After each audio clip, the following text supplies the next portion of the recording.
Alrighty, folks. Hello and welcome back to my Heaven's Feel Face Day Night Heaven's Feel Movie 1 Presage Flower analysis slash discussion.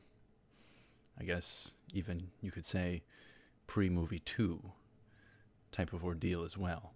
So grab your sweat buckets, grab your hype buckets.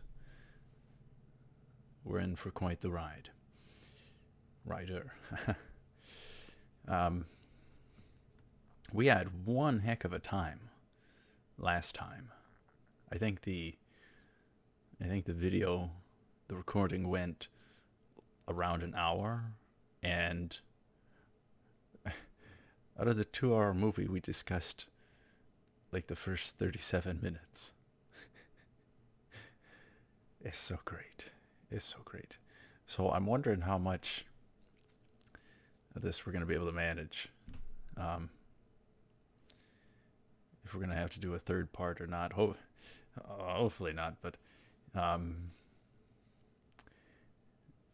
the kind of comedy goal was just to get it to the length of the movie itself. So we're probably going to achieve that.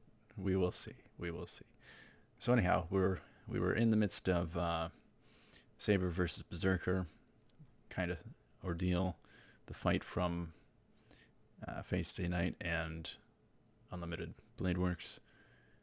Just kind of different.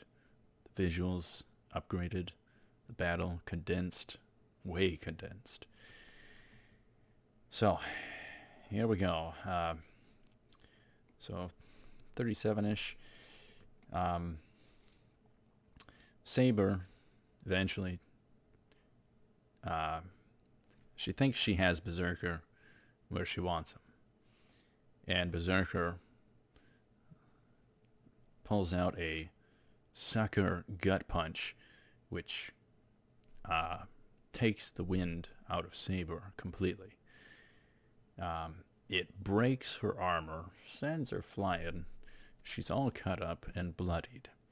Now this is where Shirao returns to his typical self, which it's a curiosity how much of this we'll see in the next two movies as well. He hesitates, but then he rushes in front of Berserker and Saber when Berserker was going to go for the final blow on Saber. You talk about crazy.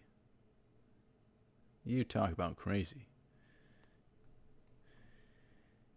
He goes in to protect Saber. And then Ilya, shocked. Oni-chan, no. Oh, we're going to have fun with this.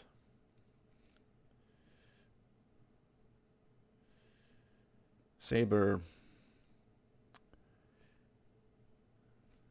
gets shoved by Shiro out of the way. Shiro, very heroic there. It's still a curiosity why Archer was so withdrawn from this. Like, is he up to something else during all this? You know? I don't know. And so Berserker brings it down on Shiro. Completely bloodies him. He's lucky he didn't instantly get ripped in half. He very well could have. And that would have been the end for him. That would have been the end for him. Well, I guess half the end. Half the end. So we get to 37:10. 37 minute, 10 second. It has got to be the sickest shot ever. Just an absolute blood, guts, and gore fest from that hit by Berserker on Shiro instead of Saber. And it was a nice touch, very nice touch. You know, Saber stunned. And then she gets splattered by the blood. So, very nice touch there. This 6-shot Shiro, nearly chopped in two. He's completely a mess. He's flying through the air. And Berserker's sword must have who knows what on it. At some point, with the landing and him slowing down, his insides flew out. We're just going to leave it at that. That is sick. Sick. Shiro, absolutely lucky to survive. And then we get him kind of getting knocked out. Ilya saying something to him. So presumably that ends off the fight. Ilya no longer interested in whatever she's interested in. So we get Shiro, his consciousness, him falling into water. I think that was the scene from the trailer that we didn't know who it was. I was really curious if it was Kritsugu, but apparently not. Then we get the Avalon stuff, the scabbard of Excalibur, kind of trying to explain things away, of why he has this crazy healing ability from being nearly chopped in two and losing his insides. So this Avalon, scabbard of Excalibur, it heals him from within. So long as he is tied to Saber. So long as he is tied to Saber. Let's keep that in mind. So this is, something you kind of glance over. You're trying to absorb everything. You kind of glance over that. It might come in handy later, so let's keep that sucker in mind. And I'll probably forget to mention it later. So why don't I just write it down just in case.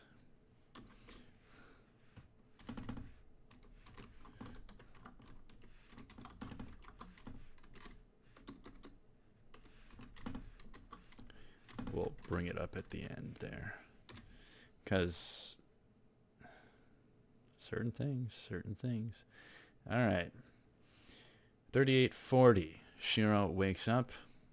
A minute and a half later. No, it was a while later. And he's looking good as new, ripped as ever. Wonder what his workout is. Saber was holding his hand. But Shiro, ever so honorable.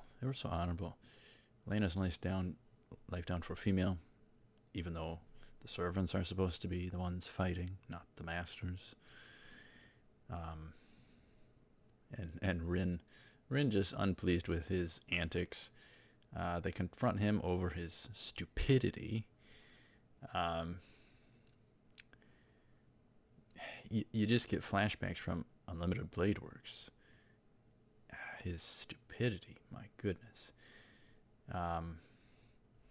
If he died, Saber would have been toast as well.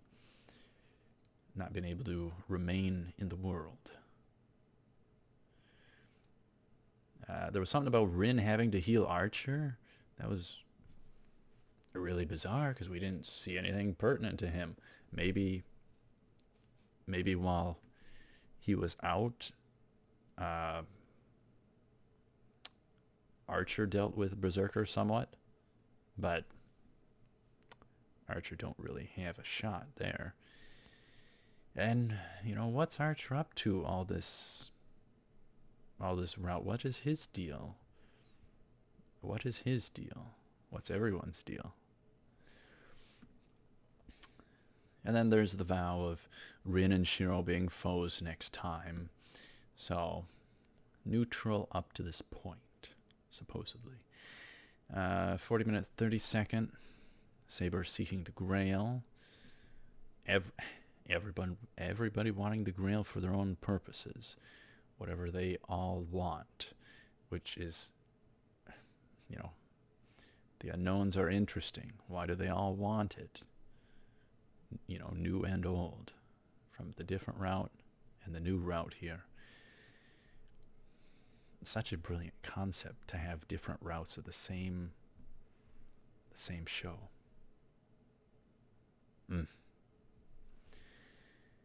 40 minute 40, Shiro mentions the Einsburns.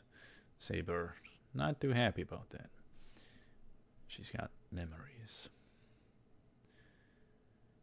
41-minute mark. Shiro tracks down resident dirtbag Shinji, the ever-lovable, the easy-to-hate Shinji. Such a piece of garbage he is. Nice piece of work. So, the visuals around this part, I recall, were really, really nice, impressive. The visuals, the panning, they really put in the effort. Man, the colors,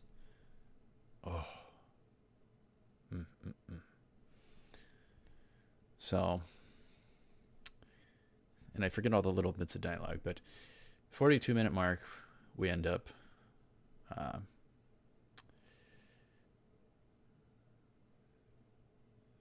with Ryder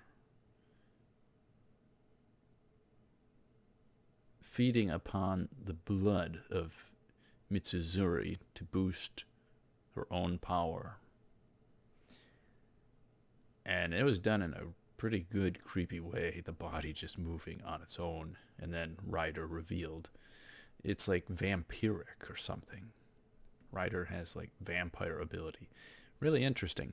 And I think this Mitsuzuri thing explains away the mystery character that was in the credits in the trailer or teaser.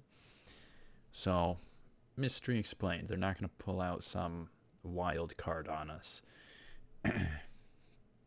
At least not with that. Maybe other things. Hopefully other things.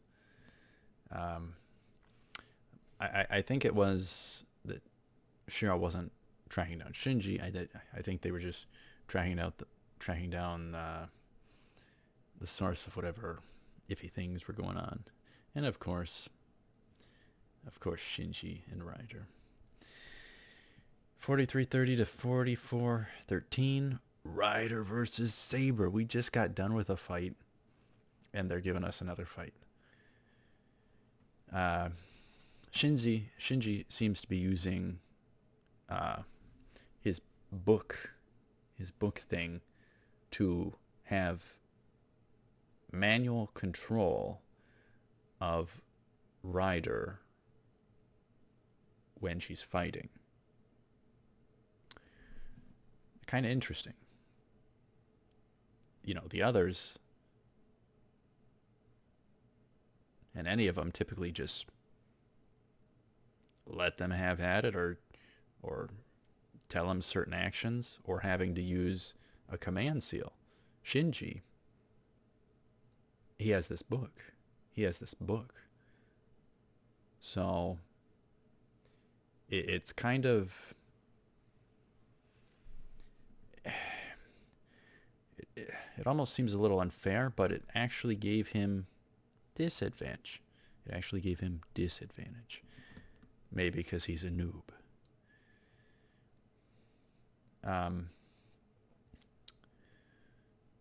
So we got the lead up to this was great. The build into this, that little bit, was great. How it just all tensed up. Chains going, Ryder coming in, Saber eyeing up the chain, going around her. Really nice shot.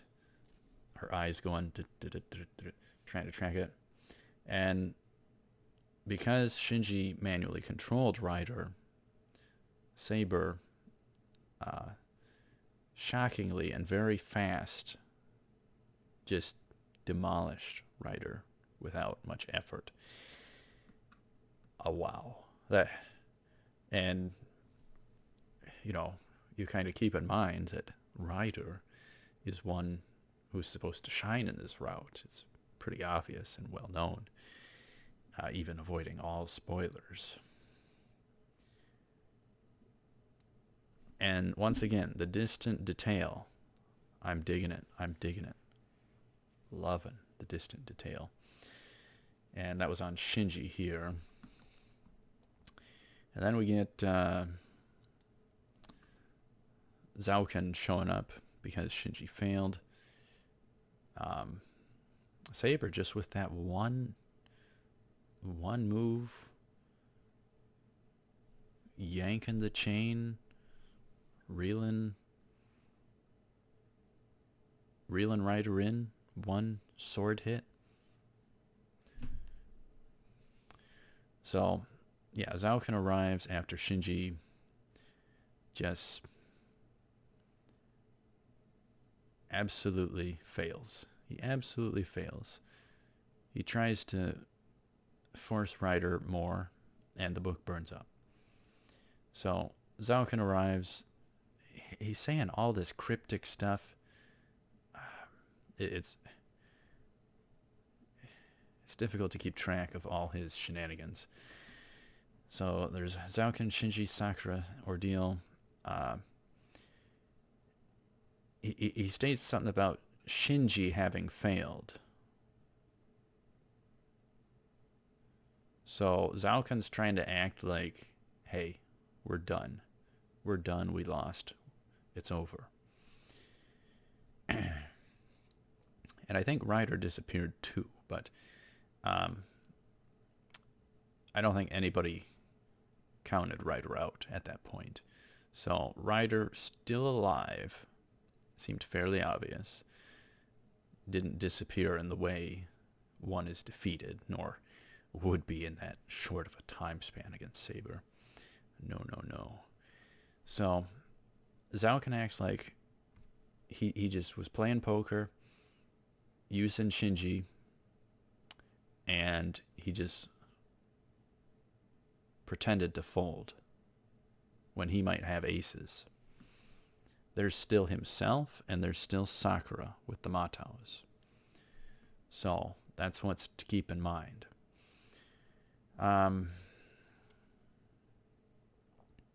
So it really seems like Zauken was the overseer, the puppeteer of Shinji and Ryder. And kind of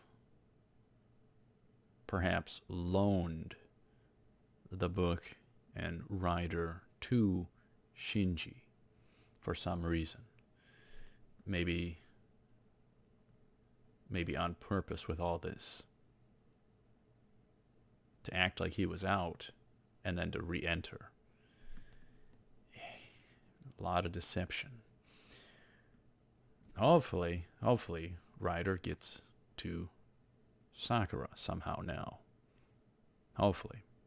It's pretty well known that those two are supposed to shine in this route. And one of the best moments I thought was when Saber dropped the chain and just did this look. It was so anime-like. It was wondrous. Just a simple look and kind of a head tilt. Like, I kicked your butt. Easily. So, we get to 47:25, 47-minute 25 mark, about Shirao. He, playing the good guy, he takes the victim, Ayako Mitsuzuri. Who does he take her to? None other than Kirei. He took her to Kirei to deal with. And Kirei has his interesting methods to to investigate.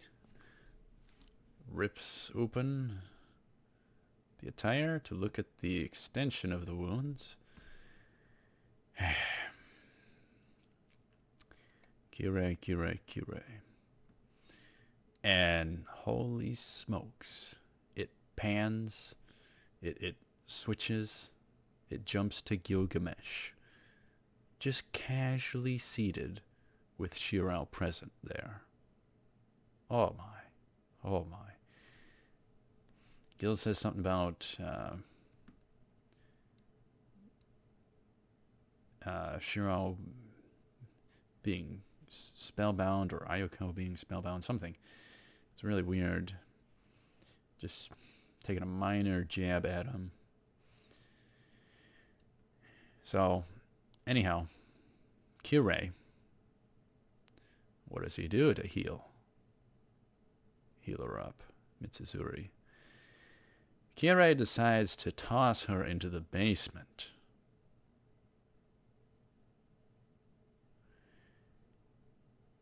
Yeah. Tossing her in the basement for supposed treatments of her.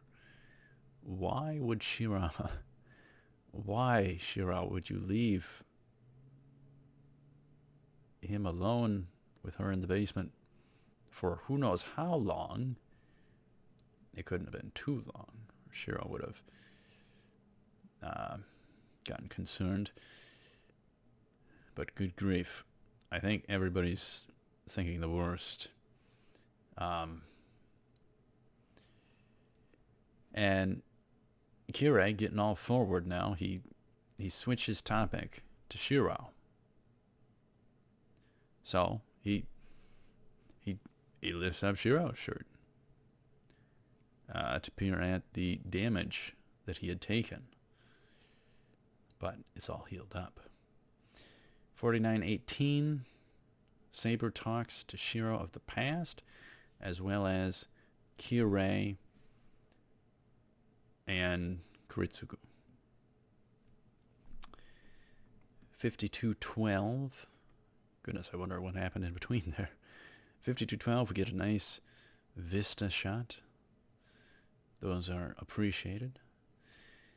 53:20, Shiro gets teed off, finding out that Sakura is bruised from Shinji beating her, slapping her, being violent, and a scumbag piece of trash, as he's very well known for. It's easy to hate him. And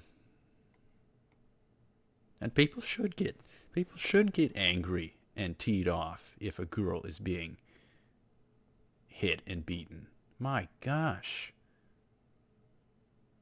Some righteous anger. So, Shiro just always being the good guy. And think of it from Sakura's perspective. Think of it from Sakura's perspective for a second.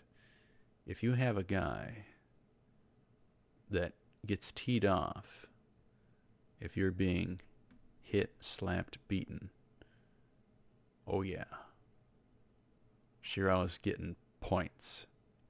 He's getting points, baby. He is getting points. He's just trying to be good. He ain't trying for points, but he's getting points. I can tell you that. He's getting massive amounts of points. He's getting more points than at the arcade. 53:45, Rin aggressively addresses Shiro at school. This is where it was like, oh my, here we go again. Unlimited Blade Works route. He's without Saber at school. Rin getting teed off. I thought it was going to go into another one of them facing off, but have some sort of variance to it because it's a different route. But it very quickly diffused.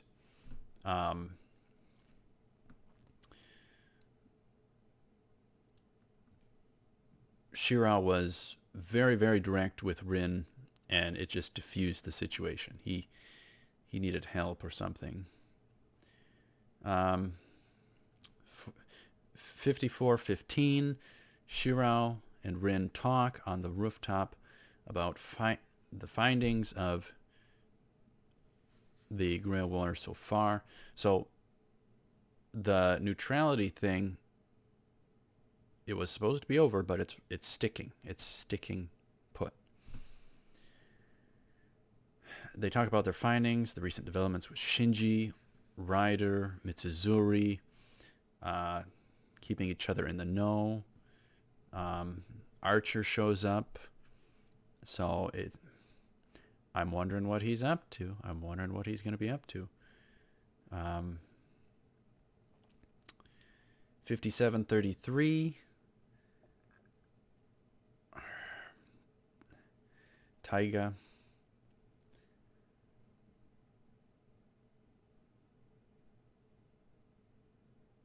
All these different dynamics with all these chicks. With Cheryl.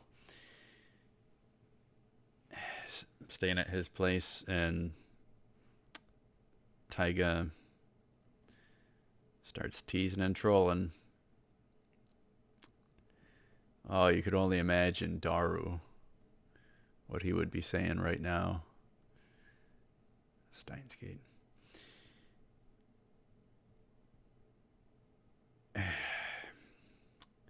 She mentions to Shirao, she gives him the nudge, she gives him the information that Sakura is rocking E-cups.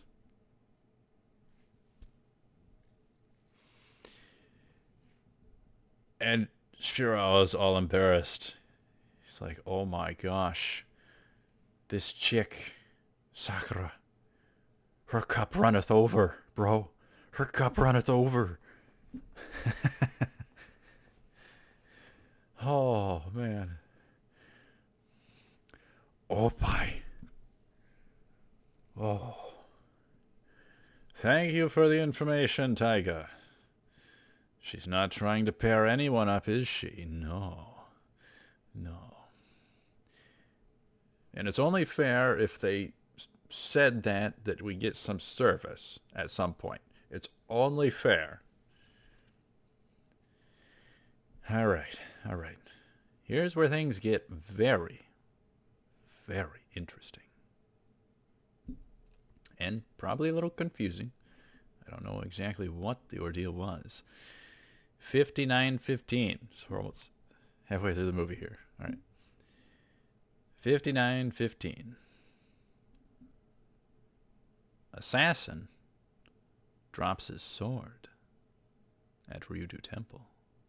He drops his sword. Clank, clink, clank, clink, clank. It's bloodied. It's like, whoa, what happened? What happened? What happened? They didn't show us anything. And he collapses.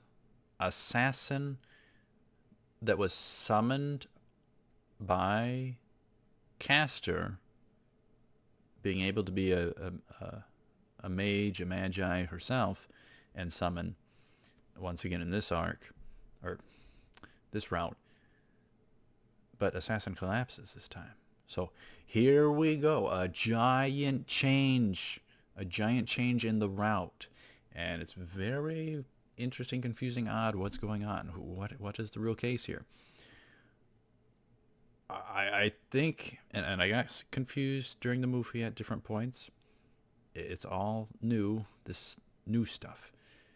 It seems to be the case that the real assassin somehow spawned from within the fake one that was summoned by Castor. So the one that Castor summoned dies, and the real one manifests within within the old assassin. Very bizarre.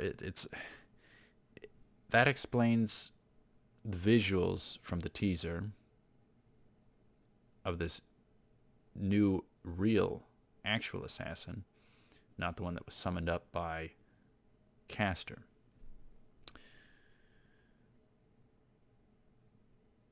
it could be so many different things. It could be so many different things. Because there was stuff about him not having an actual identity, so this could be a different one of his identities that manifested from him being summoned by Castor. Or it could just be the real assassin that gets summoned in. It just reminds me so much of the one from Phase Zero. It just does. And here's another ticket. Here's another ticket. The face concealed. We're going to get to that. We're going to get to that. If there's a concealed face, that might be just part of the character design and backstory because he didn't have an identity. Or there could be something significant with that we don't know about. A potential gold mine of a golden plot nugget of who the identity could be. Past, present, future.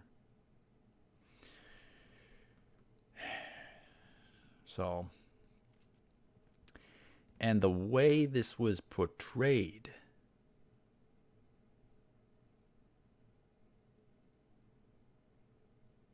very sick and disgusting. Everything exposed, the insides.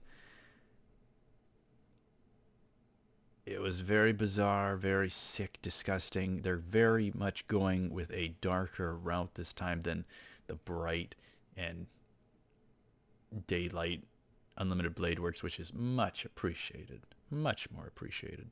It reflects more so Fate Zero. I appreciate that.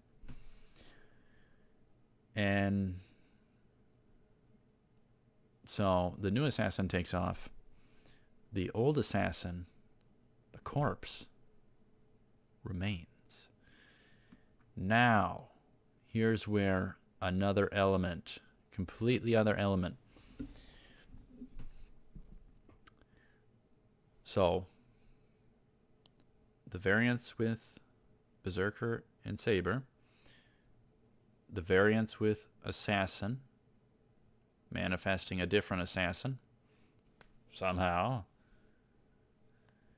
And third, the corpse of Assassin. Something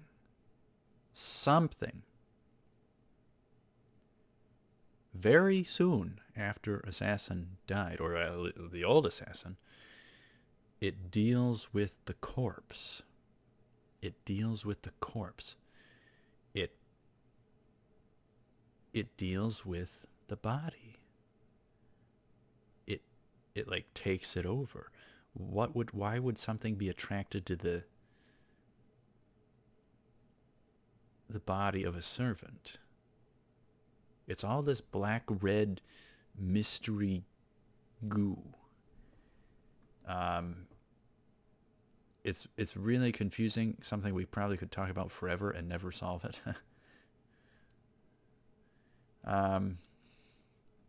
Kazuki leaves school, perhaps sensing that something's iffy. And this gets real heated real fast, so we're probably skipping some of the stuff about the goo and assassin. It's just impossible to guess. So, Castor eventually stumbles upon assassin being gone or defeated.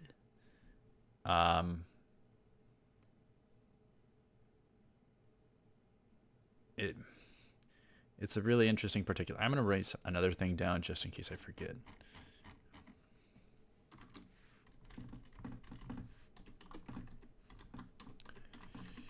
Because I can't say something yet.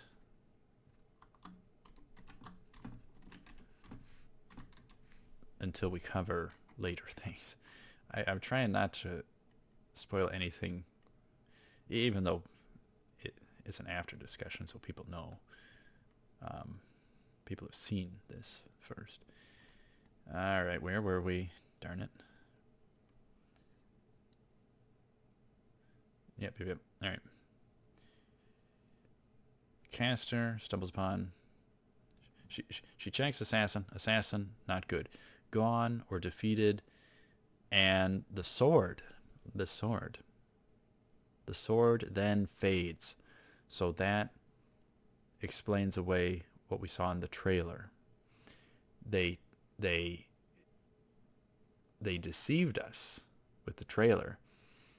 It was so anti-common sense that they would tease what everyone would perceive, that assassin got defeated. And yet I didn't connect the dots. I didn't connect the dots. Because they didn't show the old him. They showed the new him. And they showed the sword disappearing. So one concluded that this assassin was going to have different optics and be defeated. They deceived us. They deceived us. We didn't put the dots together. We didn't connect the dots. Oh. So, Caster stumbles upon the scene. Assassin gone. The sword fades, so she knows he's toast, defeated, gone in some sense. And that's the thing. The sword faded. So the old assassin can you say he was defeated? The sword was gone. The old assassin died. So does that count for something? Or technicality that assassin's still in this because he manifested from himself? I don't know what's going on, but I think there's a lot more to it than we know. It could be some of that deeper lore with the darn counter force and possibly a counter force. I don't know. I don't know, but I just want to speculate that. Oh, it's fun to speculate. So fear sets in that the two of them are now unguarded. This area is now unguarded. The gatekeeper no longer there. Foes can get in. Foes can now get in. Because before, in that other route, she had the barrier. So all she needed was the gatekeeper. And she moves upon to find Suichiro, who she finds out there's like a Buddhism statue or visuals, and she finds Suichiro. And the lead up to this was nice. Suichiro is just an absolute mess. An absolute mess. After this new assassin apparently tortured him. One thing that's interesting to note is this assassin seems to have 2 rings.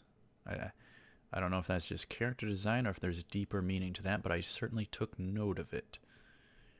I tried to capture whatever I could. So, this new assassin, I gotta say, I love this new assassin, which we'll get to more of that. But I love this new assassin. He's way better than the old assassin, in my opinion. So this new assassin turning on Caster, seeking the freedom. Caster was about to act against him and use a command seal, but he eluded. He showed her that Suichiro is still alive. He can take him out, or he can let him live. So now Caster has to bend the knee to assassin. The irony of that. That's a good assassin. This this one plays the role way better. Very tactical, all this stuff. So, the one thing he seeks is his freedom. His freedom from Castor, to be independent, which is really, really interesting. I don't think the other assassin ever did because of Castor's power. This time he's able to catch them off guard. This new assassin. So he wants his freedom. And the interesting thing is, in the other route, unlike this one, assassin trying to break free. And the other one, Archer joins, but then goes for his freedom. Very interesting. So he wants his freedom, so Castor has to use the betrayal dagger of betrayal and deceit or whatever, on herself. That goes all hunky-dory, so Assassin's now free. That in and of itself is very interesting. It shows, it indicates that the old and new Assassin are still ever so strongly tied together, seemingly. Seemingly.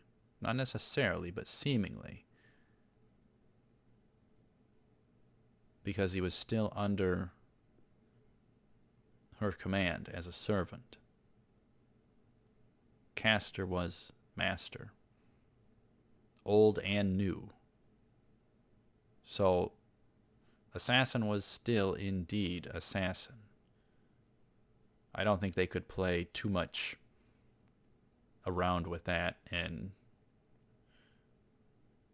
pull out a golden plot nugget with who the identity really might be or could be.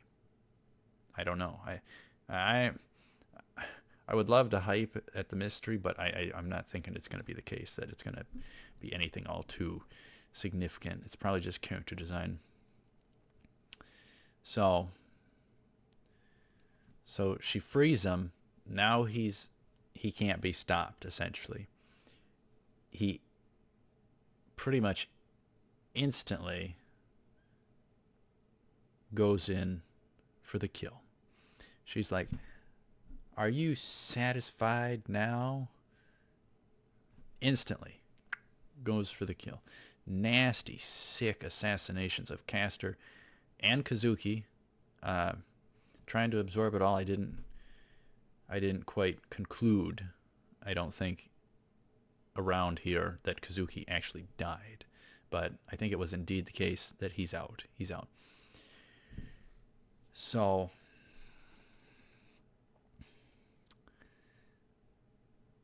he stabs up Castor toast. Then he flings the dagger at Kazuki. So that pretty much finishes Kazuki off. Now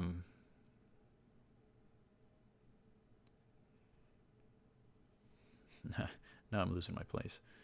But losing my train of thought.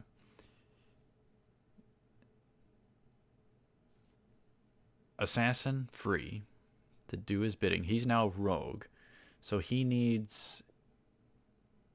So he's no longer tied to a master. So he either needs a new master or a way to... or a alternative way to remain tied to the world. This was one of the biggest stunners of the movie. This was one of the biggest stunners of the movie. Two crazy power players of the different route completely dismantled and caught off guard by Assassin, who truly fits the role this time. Way, way, way better. Way better. I really love and appreciate that he's way more tactical and fitting the role of assassin.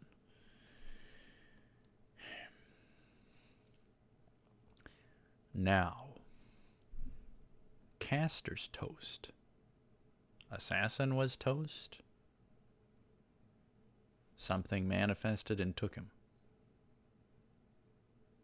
Presumably after we see this. Something manifesting after Castor dies, fairly quick, starts going to Castor and takes the body. It drags the body away. So presumably that's what happened with Assassin as well. It's just deductive. Thus,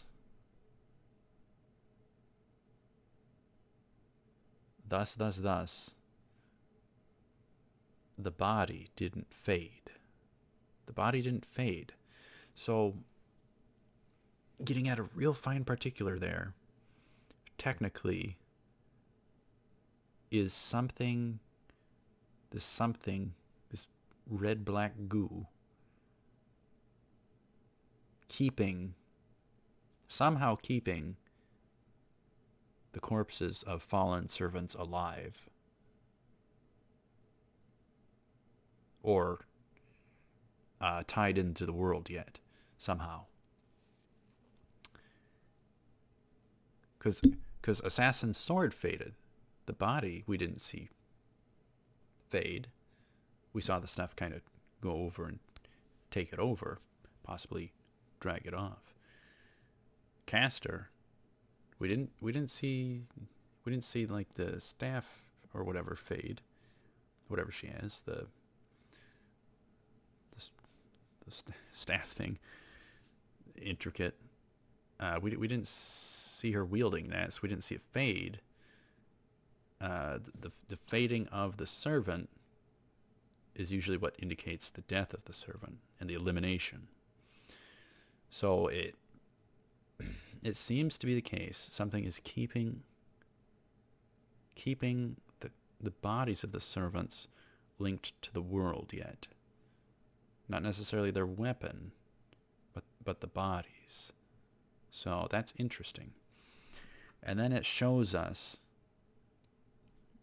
like a robot bug, not robot bug, whatever the case, whatever they call them.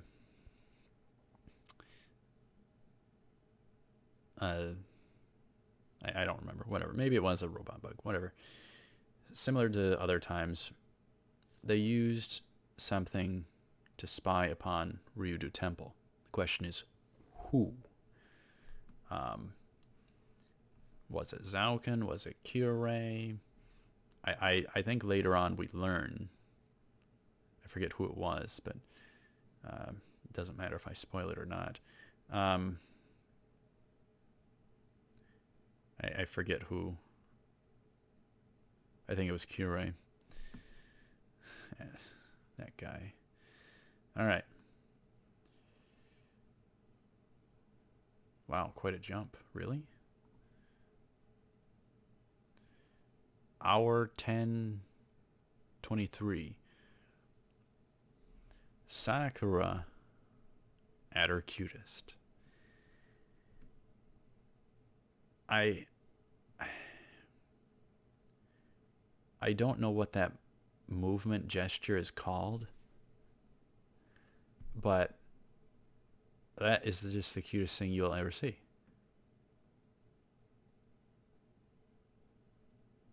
Is it not? Is it not?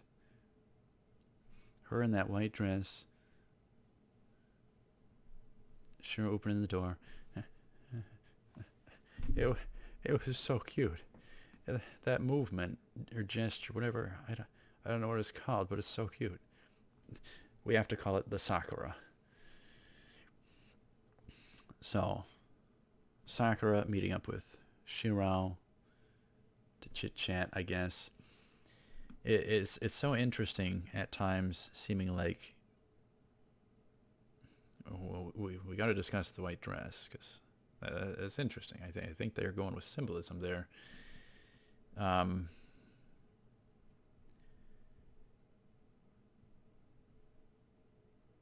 but her and Shiro Chichen. Her and Shiro Chichen. I lost my train of thought. Dang it. So let's just go with the white dress for now. See if I remember it during this. The white dress. White dress. That highly symbolic. It could be. Could be. For either genuineness or for later contrast. We will see. I don't know. So the white dress, it can signify, you know, purity, innocence, different things like that. So are they trying to tell us something that, or is it just nothing? It could be nothing. An analysis upon her attire for nothing. Could be. But they could be going for this for contrast or for the genuine case. She's innocent with everything pertinent to this route.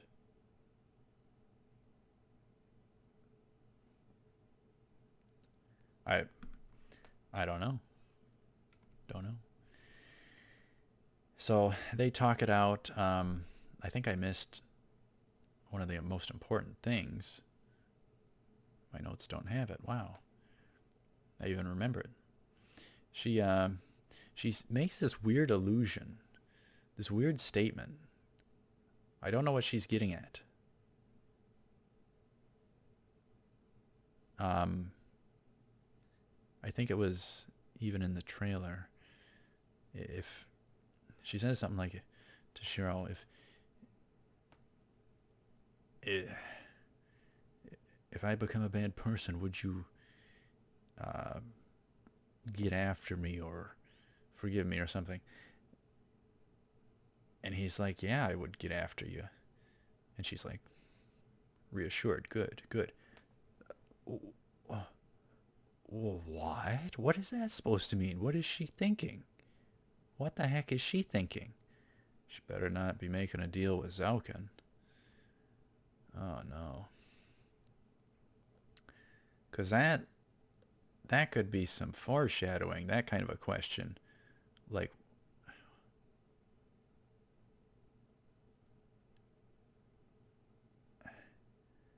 and for what purpose?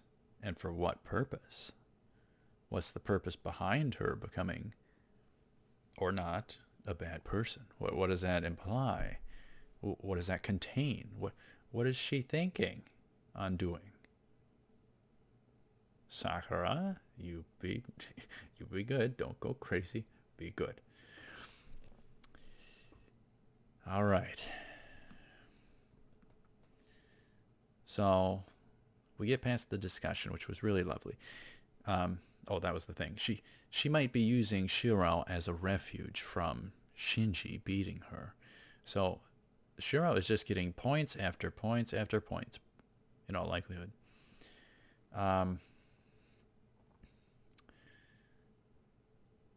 So it might be she digs him. It might be multifaceted. It might be she's using him as refuge. It could be a lot of things. It could be a lot of things. But she seems to totally dig him. Come on. Come on. Wearing a nice, purdy white dress, goes to see him, talk to him. And it was so cute. So cute. Oh my goodness. All right, so 103, or 1 hour 3. No, wait, what? Oh, I changed how it works. Did I write it down wrong? What the heck? Oh gosh. Yeah, I think I wrote. I don't know. Oh gosh, now I don't know what order it's in. Son of a bean. All right, let's. Oh goodness, it's copy and pasted. Why is that there? Uh-oh. All right, let's try and simplify this. So Sakura and Shiro chit-chatted. Why does it say that? Did I jump and accidentally put it at the wrong spot? I think I did. Whoops. All right, let's jump back a smidgen. Hour 3 minute, maybe? So several minutes prior. Sorry. Shiro, dreaming it up. He's dreaming it up. He's dreaming it up. And this told us things. This told us things. They were doing storytelling here. You got to look past the surface at the storytelling of what they're trying to say here. It's brilliant. Absolutely brilliant when you can look past the surface value. 1 hour, 3 minutes, I think. Shiro doing his dreaming, and he's dreaming of Rin. Dreaming, being in classroom with Rin. Of course, there's got to be classrooms in anime. And Rin gets awful forward with him, and she goes all vampiric, but that mouth, that rear, oh man, she was rearing to go.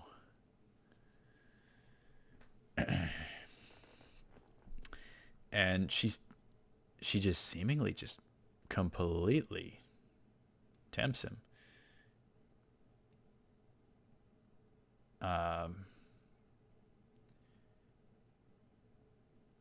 And she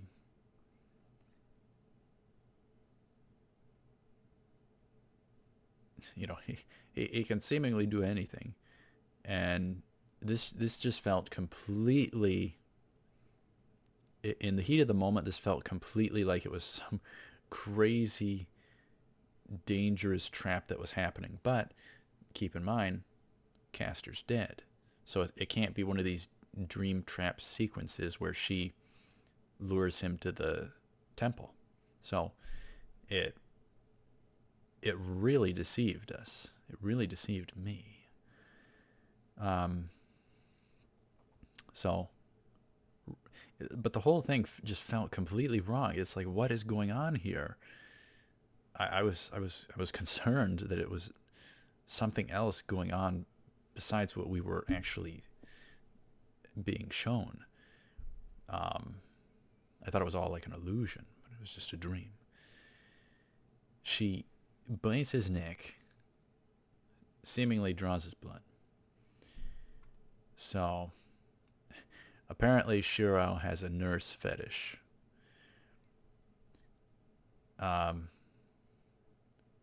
He moves his hand, or his hand gets moved by Rin to certain region, chest region, and then the dream sequence, it swaps out Rin for Sakura with that E-cup Opie. Taiga saying that made all the difference in the world, didn't it? And they say size don't matter. Sakura proving them wrong.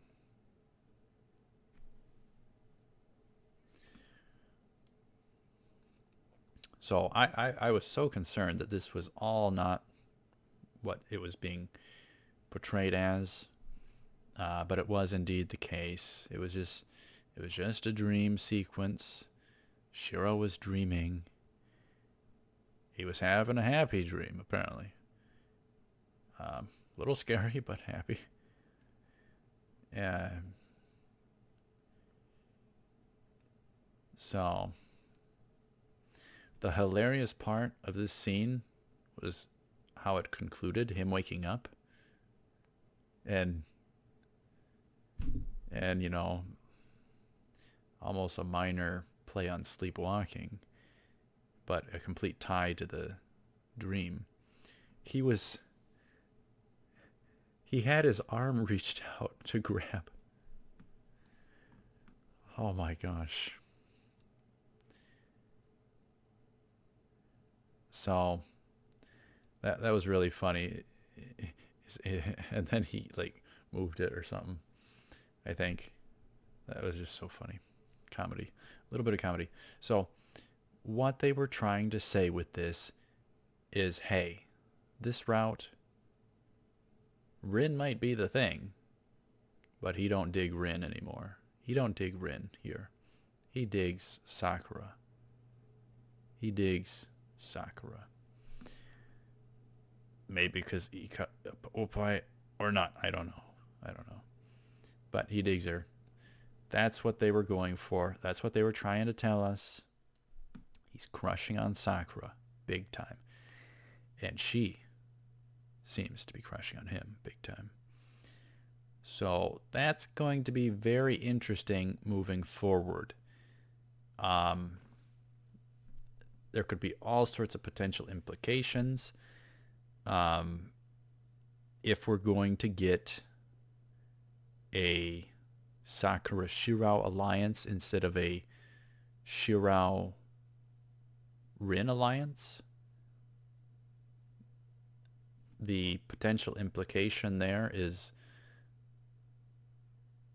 if different things happen, Rin might not have enough backup and oomph, and something could happen.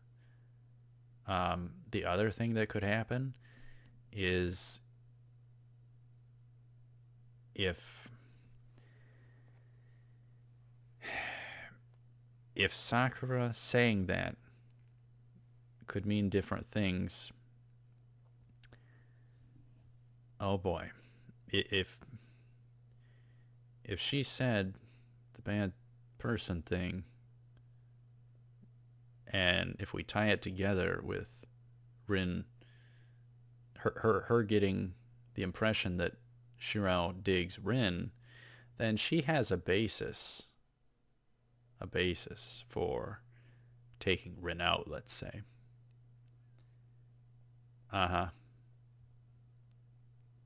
Yeah. The two Tosakas.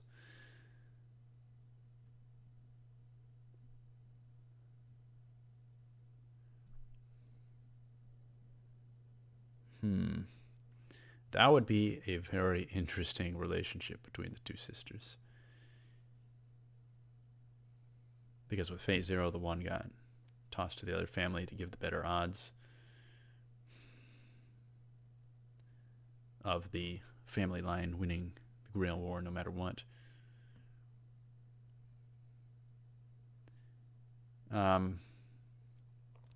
So I think we'll do a part 3.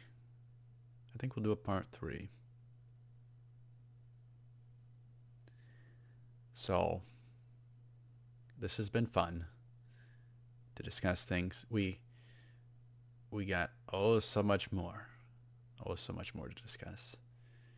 But I think I'll call it good for now. And we'll have to do a part 3. I was hoping we would only have to do a part 2, really. I want to have this done so I can react to movie 2. Lost Butterfly. And what do the titles even subtly might imply? I don't know. I'm not looking at any more artwork, though, if I can help it.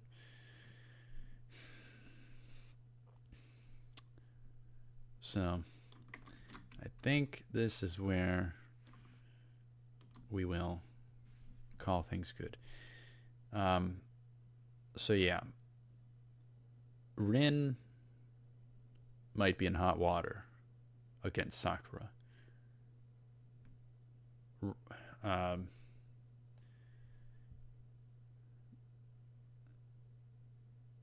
It depends. We'll see. Sakura, it's well known. She's going to enter the fray. It's supposed to be all about her and Ryder. It's just blatantly well known. It's not even a spoiler. So,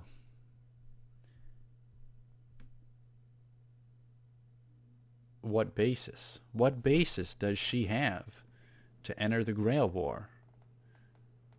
What basis? Is it pertinent to Shirao or something else? And remember, they teased a wish. They teased a wish that would be granted. Simple wish.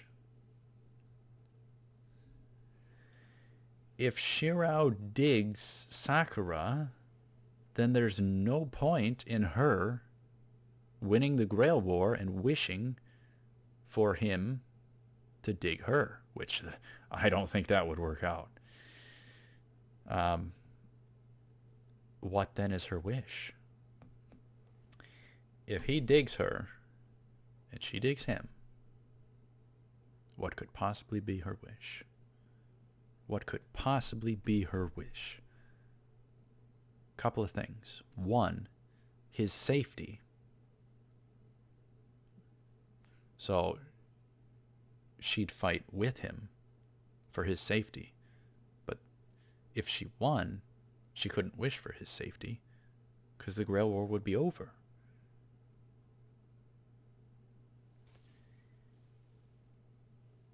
The other thing, she could try to eliminate the only other romance alternative, Rin. But, once again, that would probably not be the wish. That would be part of the pathway to a wish. So what's the simple wish? What on earth is the wish? And whose wish? You got all the servants, all the masters. Anything could happen. Anything could happen. It's so many different paths and unknowns. It's really great. Really great. So we'll pick back up at hour 3-minute 52 next time. It was a little unfortunate that we jumped and had that out of the Sakura cute moment, kind of out of order, but at least we got to it this time versus next time, apparently. So we'll do a part 3, hopefully not a part 4. Oh no, that would be double the length of the movie, potentially. We're trying to do all the passion in the world. People wanted Heaven's Feel content. We are making it. I'll tell you that much. We are making it. All right. So maybe we'll slightly recap next time. So thank you very much for watching. Stay tuned for more Heaven's Feel Movie 1 analysis, discussion, pre-movie 2 thoughts.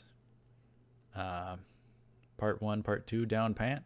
Now we got to do part 3, potentially part 4, but I don't think so. I don't think so. We'll try and get it all in one go.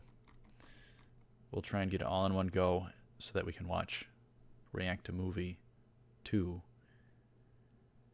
So that's the hopes.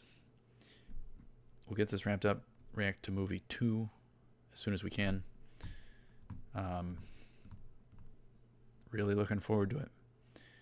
Can't believe one has to wait a year for that, but give them all the time. Give them all the time to make it great. Excuse me. So.